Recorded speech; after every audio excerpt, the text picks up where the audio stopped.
اللهم صل على سيدنا ومولانا محمد. بسم اللہ الرحمن الرحیم. مولا صلی وسلم دائما ابدا علی حبیبک خیر خلق کلہم. السلام علیکم. آپ کا میزبان زبیر الوی بزم عقیدت میں حاضر خدمت ہے. ناظرین، ہم نے شب معراج کا پروگرام کیا اور معراج کا مہینہ ختم ہوا.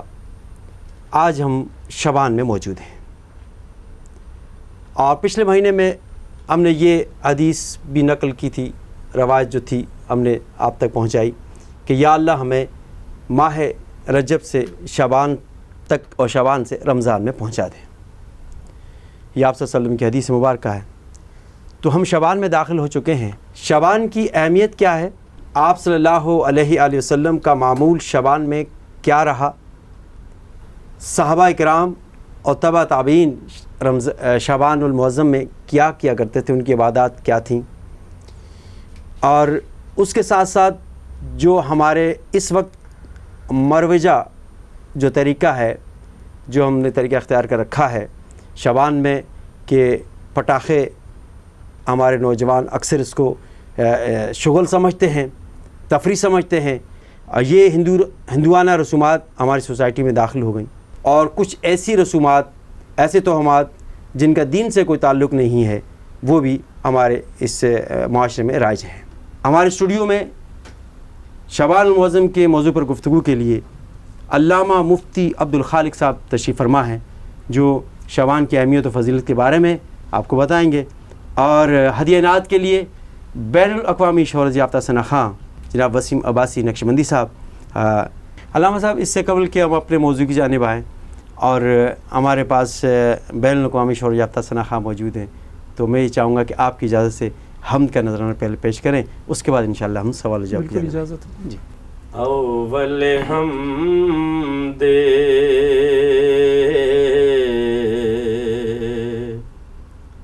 اول حمد ثنا الہی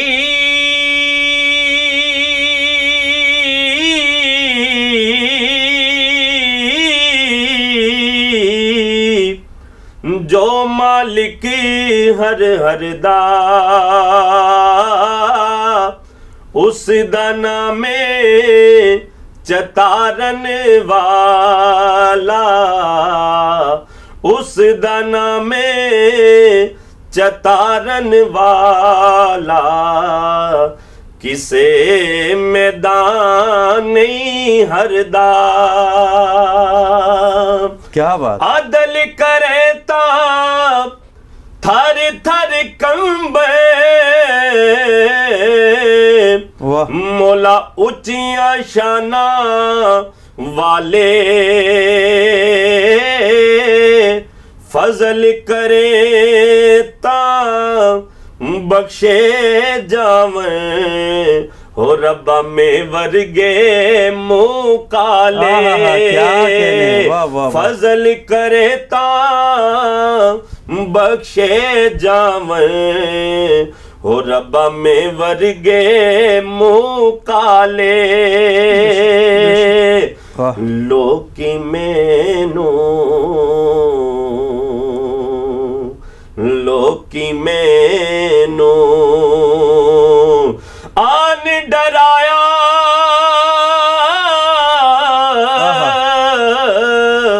رات قبر دی کالی، میں سنیا اتھے اونے آنا، کیا کہنے، میں سنیا اتھے اونے آنا، ہو جندے مونڈے تے کملی کالی، میں سنیا اتھے اونے آنا، ہو جندے مونڈے تے کملی کالی. اول حمد ثنا الہی جو مالک ہر دا. واہ واہ واہ، کیا بات ہے، کیا بات ہے. بہت خوبصورت ہم پیش کی وسیم عباسی صاحب. بہت شکریہ آپ کا. علامہ صاحب، شعبان کی فضیلت کیا ہے؟ ایسی کون سی مستند حدیث ہے جس کو ہم روایت بنا کر یہ کہہ سکتے ہیں کہ یہ شعبان جو ہے کہ وہ فضیلت والا مہینہ ہے، اور اس کے اندر 15 شعبان کو لوگوں کے اعمال اٹھا دیے جاتے ہیں، اللہ کے بارگاہ میں پیش کر دیے جاتے ہیں؟ تو یہ اس کے بارے میں بتائیے. جناب کا اپنے اسٹوڈیو میں بلانے کا بہت شکریہ. اور اس حوالے سے ماہ شعبان المعظم کا مہینہ بڑا ہی مقدس اور بابرکت مہینہ ہے، اور یہ اسلامی سال کا 8واں مہینہ ہے، اور اس کی رونقیں بے شمار ہیں جن کو ہم قرآن پاک اور احادیث مبارکہ سے واضح طور پر جان سکتے ہیں. صحیح. اللہ رب العزت نے اپنے کلام پاک میں سورہ دخان کی آیت نمبر 2 میں ارشاد فرمایا، انا انزلناہ فی لیلۃ مبارکۃ انا کنا منذرین فیہا یفرق کل امر حکیم. صدق اللہ العظیم و صدق رسولہ النبی الکریم الامین. بے شک ہم نے قرآن پاک کو برکت والی رات میں نازل فرمایا، بے شک ہم ہی ڈر سنانے والے ہیں، اور اس رات میں فیہا یفرق کل امر حکیم، ہر حکمت والا کام تقسیم کر دیا جاتا ہے. پارہ 25 سورہ دخان میں اللہ رب العزت نے فرمایا کہ برکتوں والی رات میں ہم نے قرآن کو نازل کیا نا. یہ تو برکتوں والی رات، یہ تو لیلۃ القدر ہوئی. مفسرین کرام نے اس سے، قرآن تو لیلۃ القدر میں نازل ہوا ہے. بالکل ہے. اس پر امام فخر الدین رازی تفسیر کبیر میں اور علامہ عبدالعزیز محدث دہلوی رحمۃ اللہ تعالی علیہ تفسیر عزیزی کے اندر نقل کرتے ہیں کہ قرآن تو اس میں 2 قول ہیں. مفسرین نے کہا کہ اس سے تو شب قدر مراد ہے. شب قدر مراد ہے، دوسرا واضح لکھا ہو لیلۃ القدر، انا انزلناہ فی لیلۃ القدر، قدر نہیں، لیلۃ مبارکۃ، برکتوں والی رات. وہ سورۃ القدر الگ ہے، اور یہ سورہ دخان کے اندر یہ الگ الفاظ ہیں. اچھا، بے شک اس کو لیلۃ المبارکہ کہا گیا. جی لیلۃ مبارکۃ، برکتوں والی رات صحیح میں ہم نے قرآن کو نازل کیا. تو اسی پر سوال قائم کرتے ہیں تفسیر عزیزی کے اندر اور تفسیر کبیر کے اندر امام فخر الدین رازی رحمۃ اللہ تعالی علیہ اور محدث دہلوی رحمۃ اللہ تعالی علیہ دونوں سوال قائم کرتے ہیں کہ یہ رات تو شب قدر کی ہونی چاہیے، پھر یہاں پر اس سے شب برات کیوں مراد لی گئی؟ تو شب برات مراد لینے والوں نے کہا کہ اس سے مراد یہ ہے کہ اللہ رب العزت نے قرآن پاک کا نزول 2 طرح سے کیا ہے. اچھا، ایک نزول اللہ رب العزت نے لوح محفوظ سے آسمان دنیا پر کیا. اچھا، اور یہ یک بارگی تھا، یعنی مکمل قرآن پاک لوح محفوظ سے آسمان دنیا پر اتار دیا گیا. پھر اس کے بعد حضرت جبریل امین وہاں سے نبی کریم علیہ السلام پر آہستہ آہستہ بتدریج 23 سال کے عرصے میں تقریباً آپ کے پاس آتے رہے اور قرآن پاک کی تکمیل ہوئی. تو یہ 2 طرح سے نزول ہوا ہے. ایک تو یہ جی، تو یہاں یعنی پہلے شب برات میں نازل ہوا، ہاں مکمل قرآن کریم جو ہے اس طرح جو ہے اس کا نزول ہوا. پھر اس کے بعد جو بتدریج شروع ہوا وہ رمضان کے اندر ہوا. ہاں، اور اس میں ایک بات اور یہ بھی کہتے ہیں کہ قرآن پاک کے نزول کا حکم شب برات میں ہوا تھا، لیکن اس کا آغاز شب قدر میں ہوا تھا. صحیح. نزول کا حکم جو ہے وہ اسی میں نازل ہوا تھا. اور یہاں پر اسی کوئی حدیث ہے آپ کے پاس، کوئی روایت؟ اس میں مفسرین کے اسی آیت کی تفسیر میں بہت تفسیری کلام موجود ہے. تفسیر تبیان القرآن کے اندر بھی آپ اس کو ملاحظہ کر سکتے ہیں. بڑی تفصیل کے ساتھ انہوں نے دونوں کے اقوال جمع کیے ہیں، شب قدر والوں کے بھی، ان کے دلائل بھی جمع کیے ہیں، اور اس کے علاوہ شب برات کے حوالے سے بھی. اور شب برات کو انہوں نے وہاں پر ترجیح دی ہے کہ شب برات مراد ہے. ٹھیک ہے، شب برات تو جس طرح کے شب برات جو ہے کہ ہم مناتے ہیں، اب برات کے معنی تو آزاد کر دینا. جی، آزادی پا لینا، لیکن جو ہے کہ کچھ کہتے ہیں کہ نفرت کرنا. ہاں، جن لوگوں کا یہ نظریہ ہے کہ اس رات میں عبادت نہیں کرنی چاہیے یا اس کو جو ہے نا اچھی نگاہ سے نہیں دیکھنا چاہیے، یہ ان کا نظریہ درست نہیں ہے. کیونکہ نبی پاک صاحب الاولاق صلی اللہ علیہ وآلہ وسلم شعبان المعظم کی 15ویں شب کو آپ خود جنت البقیع میں تشریف لے گئے اور وہاں اللہ کے حضور سر بسجود ہوئے، عبادت کرتے رہے.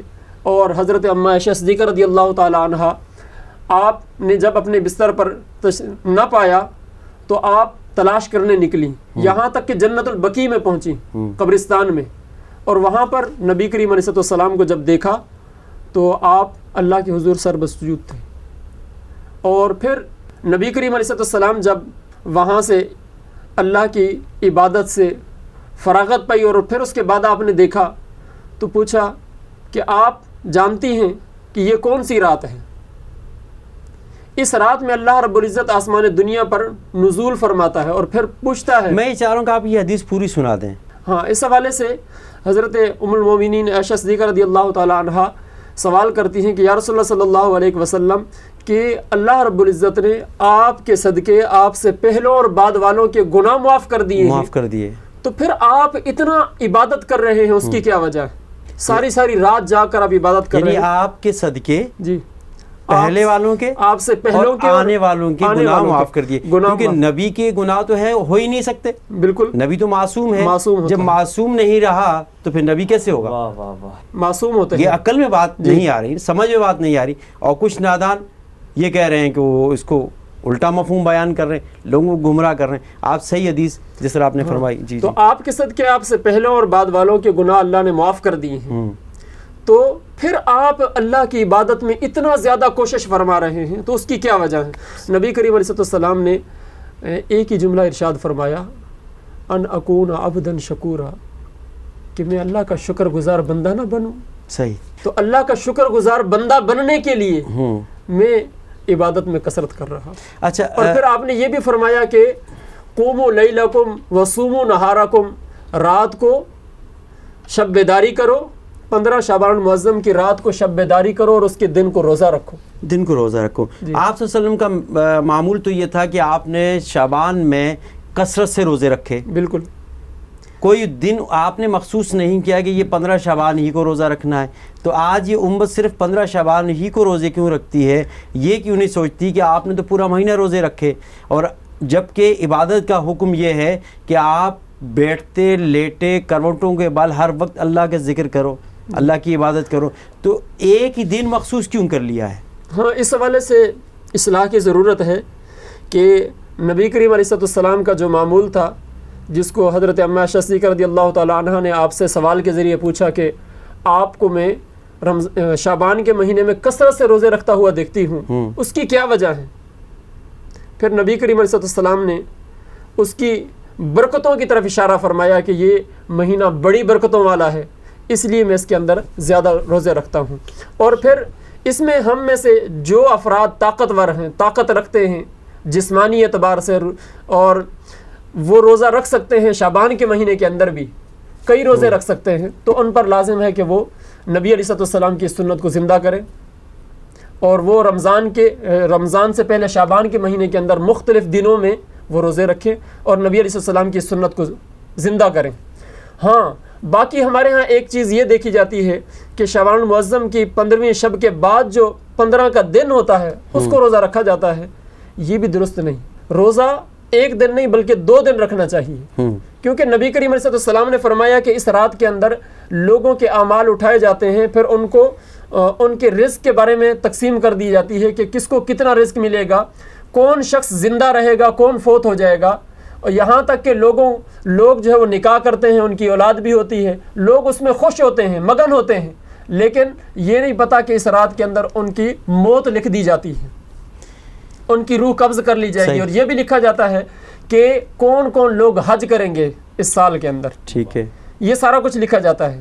اور اس میں یہ کرنا چاہیے کہ 14 کی دن بھی روزہ رکھنا چاہیے اور 15 کو بھی روزہ رکھنا چاہیے. اس کی وجہ یہ ہے کہ اعمال جس دن اٹھائے جائیں گے اس کا آخری دن بھی بندے کا نامہ اعمال روزوں سے بھرا ہوا ہو، اور اس کا آئندہ سال جو پہلا شروع دن ہوگا اس دن بھی اس کا نامہ اعمال بھرا ہوا. اور اس میں نبی علیہ السلام کا فرمان بھی موجود ہے کہ میں اس دن روزہ اس لیے رکھتا ہوں تاکہ میرا اعمال اٹھائے جائیں تو میں روزے سے ہوں. اچھا، نہیں، جس طرح کہ ایک اور بھی سوال اس سے قائم ہو سکتا ہے اور لوگ کرتے ہیں کہ اللہ جو ہے کہ وہ پہلے آسمان پر جلوہ فرماتا ہے، لوگوں کو دیکھتا ہے، یعنی کہ کو جو بھی اسے مانگنا چاہے اس کو اس کی حاجت پوری ہوتی ہے، جبکہ یہ تو ہر رات میں یہی ہوتا ہے کہ آخری پہر میں اللہ جو ہے کہ وہ جلالت فرماتا ہے۔ ہاں، اس میں ہم یہ کہہ سکتے ہیں، اس کی فضیلت تو نہ ہوئی نا پھر، یعنی کہ عام دنوں میں بھی وہی کام ہو رہا ہے اور 15 شعبان کو بھی یہی ہو رہا ہے۔ لیکن اس حوالے سے نبی علیہ السلام کا خصوصی فرمان ہے،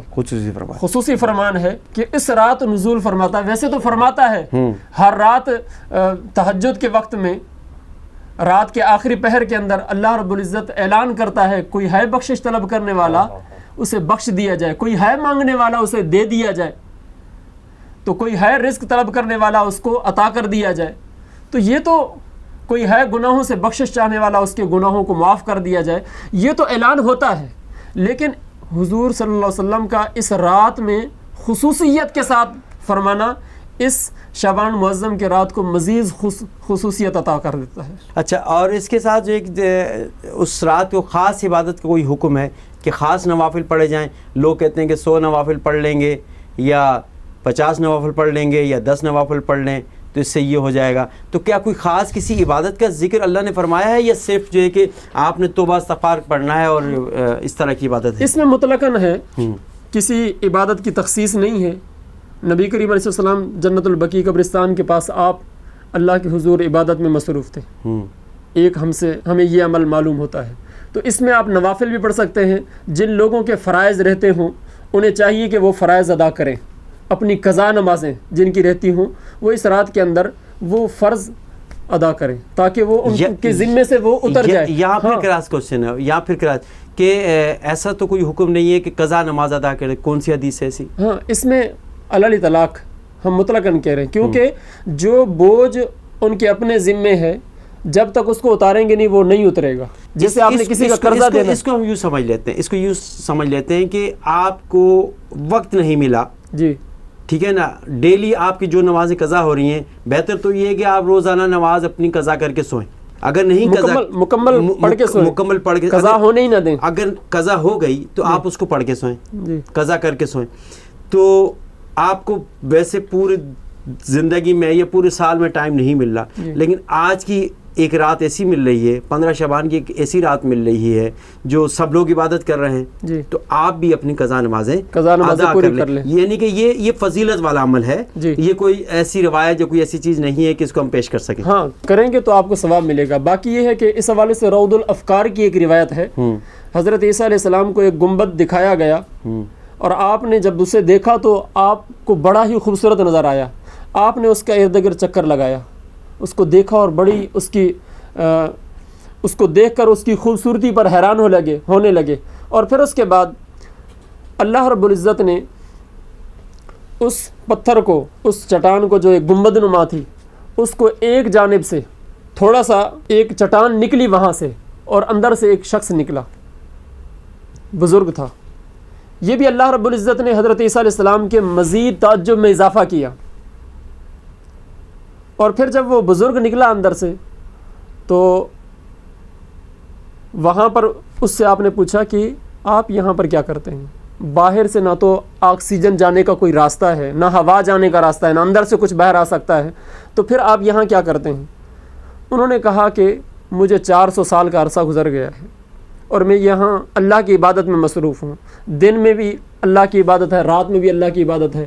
جب مجھے بھوک لگتی ہے یہ انگور توڑ کر کھا لیتا ہوں، جب مجھے پیاس لگتی ہے یہ قدرتی پانی کا چشمہ موجود ہے، اس سے میں پانی پی لیتا ہوں، میں اپنی پیاس بجھا لیتا ہوں، اور میں اللہ کی عبادت میں مصروف ہوں۔ حضرت عیسیٰ علیہ السلام نے اللہ کی بارگاہ میں دعا کی ہے، باری تعالیٰ یہ تیرا اتنا نیک بندہ کہ دن رات 400 سال کا عرصہ گزر گیا اور یہ تیری عبادت میں مصروف ہے، اس جیسا نیک بندہ تو کوئی نہیں ہو سکتا، اس جیسا نیک بندہ تو کوئی نہیں ہو سکتا۔ تو پھر اللہ رب العزت کی طرف سے انہیں جواب میں یہ بتایا گیا کہ اگر کوئی شخص 15 شعبان معظم کی رات کو 2 رکعت نفل ادا کر لے، امت محمدیہ کا کوئی شخص 15 شعبان معظم کی آخری شب کو 2 رکعت نفل ادا کر لے تو اللہ رب العزت اسے ان 400 سال کی عبادت سے بھی زائد کا ثواب عطا فرمائے۔ سبحان اللہ۔ تو یہ نوافل کے اعتبار سے فضیلت موجود ہے، لیکن نوافل پڑھیں گے جتنے زیادہ پڑھیں گے اتنا زیادہ ثواب ملے گا آپ کو۔ ناظرین، ہمارے ساتھ علامہ مفتی عبد الخالق صاحب موجود ہیں اور یہ ایسے موضوعات ہیں جن کو ڈسکس کرنا ضروری ہے، کیونکہ ہمارے معاشرے کے اندر کچھ ایسی توہمات اور ایسی بدعات شامل ہو گئی ہیں جن کا دین سے کوئی تعلق نہیں ہے، اور لوگ SMS کے ذریعے، میسیجز کے ذریعے لوگوں کو گمراہ کر رہے ہیں۔ اور اب سب سے پہلے ہم نعت کی طرف چلتے ہیں۔ جناب وسیم عباسی صاحب جو ہے کہ وہ نعت پیش کریں گے۔ ہے عشق نبی میرے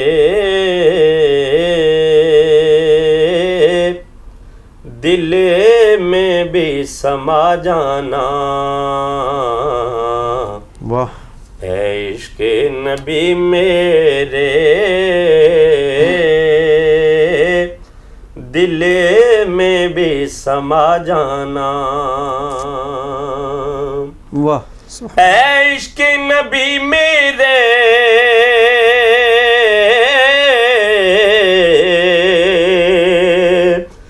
دل میں بھی سما جانا،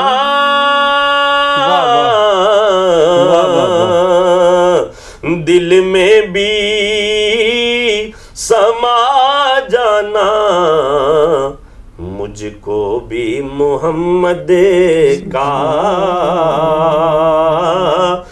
دیوانہ بنا جانا، سبحان اللہ، سبحان اللہ، واہ واہ، مجھ کو بھی محمد کا دیوانہ بنا جانا، سبحان اللہ، سبحان اللہ۔ جس خواب میں ہو جائے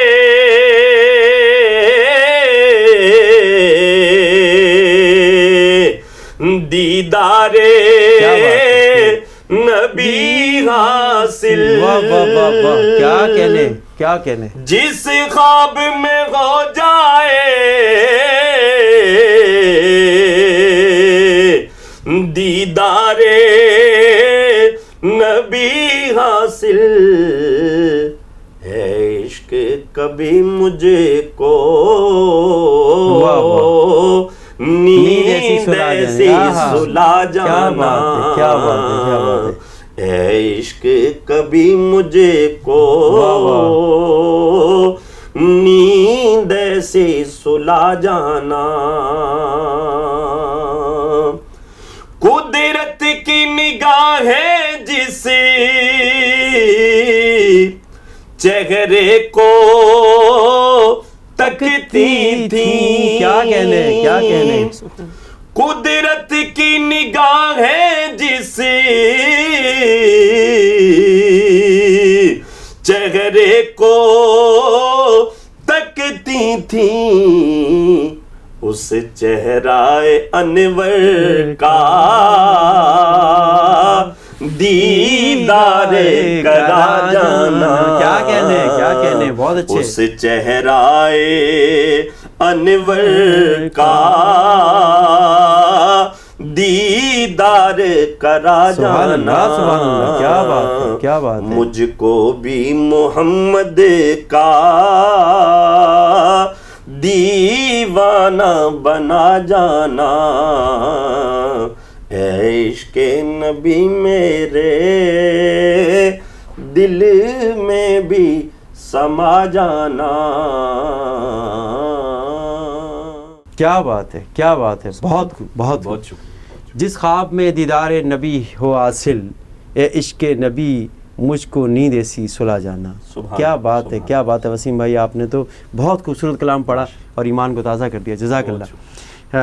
جناب علامہ صاحب، ہم جس طرح گفتگو کر رہے تھے کہ اس رات عبادت کی جانی چاہیے اور عبادت کرنی چاہیے سب کو، لیکن اس میں کچھ ایسی چیزیں شامل ہو گئی ہیں کہ ایک تو یہ ہے کہ کچھ لوگ قبرستان پہ جاتے ہیں، یہ بھی روایت آپ نے فرمائی حضرت بی بی عائشہ رضی اللہ تعالیٰ عنہ کہ آپ نے فرمایا کہ جس طرح آپ وہاں گئے، قبرستان پہ گئے اور مردوں کے لیے آپ نے دعا فرمائی، لیکن آج کل یہ عقیدہ سامنے نظر آ رہا ہے کہ لوگ کہتے ہیں کہ روح بھٹک رہی ہوتی ہے، اور جب تک کہ اس کے عزیز و اقارب وہاں پہ نہیں چلے جاتے یا جب تک کہ قبرستان نہیں جاتے تو اس طرح کے معاملات جو ہوتے ہیں، تو یہ کیا، اس کی شریعت کیا کہتی ہے اس کے بارے میں؟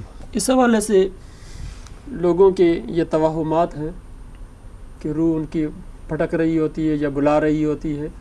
ہاں باقی جو صحیح حدیث پاک ہے، صحیح مسلم شریف یا باقی کتب احادیث میں موجود ہے، نبی کریم علیہ السلام کا فرمان ہے کہ پہلے میں تمہیں منع کرتا تھا زیارت قبور سے، قبروں کے پاس جانے سے، لیکن فزوروہا، اب میں تمہیں حکم دیتا ہوں کہ قبروں کی زیارت کیا کرو. پھر آگے وجہ بھی بیان کر دی، فَإِنَّهَا تُذَكِّرُ الْآخِرَةَ، کیونکہ قبروں کی زیارت کرنا آخرت کی یاد دلاتا ہے. صحیح. قبروں کے پاس جانے سے انسان کو آخرت یاد آتی ہے کہ میں نے بھی یہاں فوت ہو کر مر کر اسی جگہ آنا ہے. نہیں، سوال یہ کہ اس رات کو ہی کیوں جاتے ہیں؟ باقی یہ ہے کہ نبی کریم علیہ السلام اسی رات کے اندر آپ تشریف لے گئے تھے جنت البقیع قبرستان میں.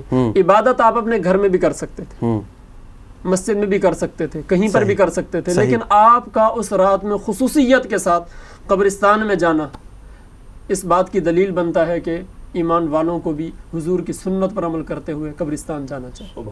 قبرستان جانا چاہیے، ٹھیک ہے. اور جو توہمات ہیں، باقی اس طرح کے الفاظ کہنا کہ روح تڑپ رہی ہوتی ہے، بلا رہی ہوتی ہے، نہ جائے تو وہ اچھا نہیں ہوگا، اس طرح کے توہمات ہیں. دین کے اندر ایسی چیزیں نہیں. اچھا، کچھ فاتحہ درود پڑھ دینا، کوئی چیز نظر و نیاز کر دینا جائز ہے؟ یہ بالکل کیا جا سکتا ہے.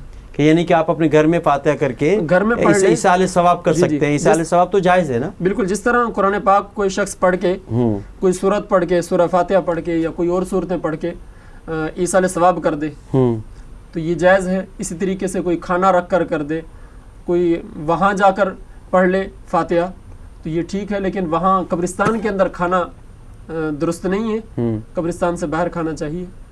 باقی یہ ہے کہ قبر کے اندر بھی، قبر کے پاس بھی بیٹھ کر آپ پڑھ سکتے ہیں اور باہر جو ہے وہاں بھی پڑھ سکتے ہیں. اچھا، کچھ نوجوان ہمارے ایسا کرتے ہیں کہ جیسے شعبان کا چاند ہوتا ہے اس کے بعد یہ پٹاخے اور بم اس طرح کے جو ہے کہ وہ رسومات جو ہے کہ جو رائج ہو گئی ہیں.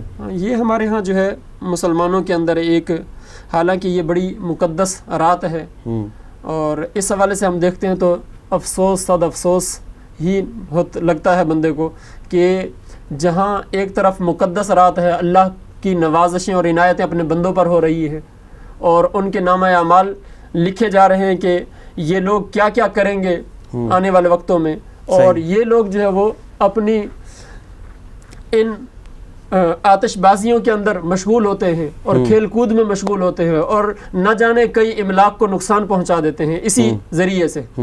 اپنے آپ کو بھی نقصان پہنچاتے ہیں. اور دوسری بات یہ ہے کہ قرآن پاک میں 15ویں پارے میں سورہ بنی اسرائیل کے اندر اللہ رب العزت نے فرمایا ان المبذرین کانوا اخوان الشیاطین، فضول خرچی کرنے والے بے شک شیاطین کے بھائی ہیں. اور ایک طرف فرمایا ان الشیطان لکم عدو فاتخذوه عدوا، بے شک شیطان تمہارا کھلا دشمن ہے، تم بھی اسے دشمن بناؤ.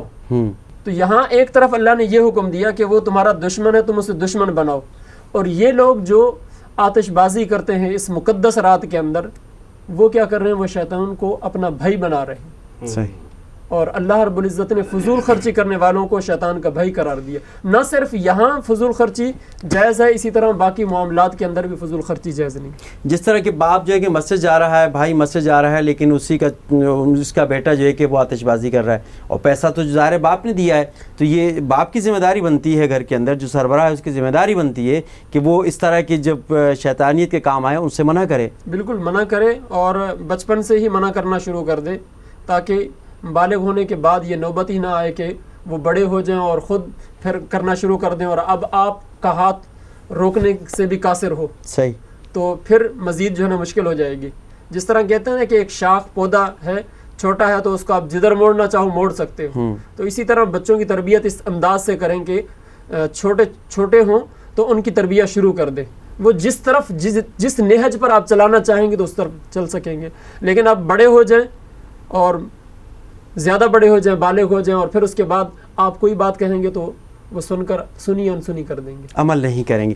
تو اس حوالے سے آپ ابتدا سے ہی یہ معاملہ شروع کریں. تو آخر میں آپ شعبان کے حوالے سے کیا میسج دیں گے ہمارے ناظرین کو؟ اس رات کے حوالے سے جی ہمیں پہلے سے ہی اس کے لیے عبادت کے لیے تیار ہو جانا چاہیے.